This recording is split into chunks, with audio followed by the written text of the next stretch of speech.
And of course, our opening prayer is to be led by the future daughter-in-law. Of course, may I call up Lizelle.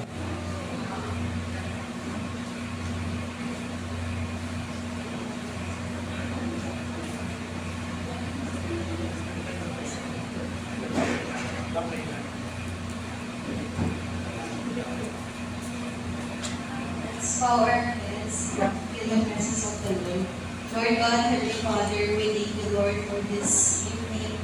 Nagpapasalamat po kami na we gather us together with family and friends. Ni Tita Rosalie. Bless niyo po yung gawin ito na maging masaya and safe for everyone. I pray, Lord, na makabalik po yung buhay ni Tita Rosalie and magkaroon pa siya ng maraming blessings na mga gusto niyang makamit sa buhay. And thank you for the past 6 years na binigyan niyo siya ng kalakasan kami. Lahat po ay binabalik namin na may pasasalamat sa inyo, Panginoon. Bless niyo po ang araw na ito at mag-enjoy ang bawat isa. Sa pangalan ni Jesus. And of course, dapat lamang na palakpakan natin ang Panginoon. Yes! Uy, Panginoon, papalakpakan si Pongka. Ayan. Tapos na kalabit dito sa program natin na hindi po muna pwede umupo kasi tayo po ay manunungka. Okay, itaas po natin ang ating kalang kamay. Hindi po serious po ako ha. Itaas po natin ang ating kalang kamay at ayan na, sundan niyo po ako.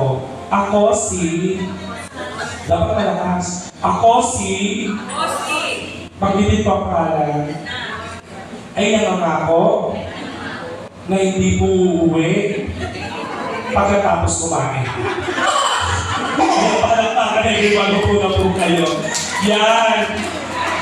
Iintindihan mo iba sa inyo na nahihirapan ng pumalakpak talaga. But then again, hindi mo ba alam, isang trivia na ang grupo ni Madam Rosalie ang isa sa pinakamagaling na grupo sa buong Quezon City. Hindi niyo po ba alam na ang pangalan ng Zumba ninyo? Tabigo. Ano po?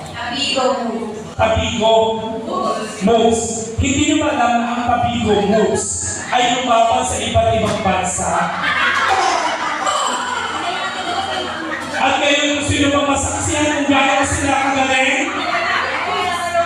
Dahil wala po tayong sapat na espasyo para panoorin ang kanilang sayaw, lahat po tayo magagagal sa call po tayo magagawa.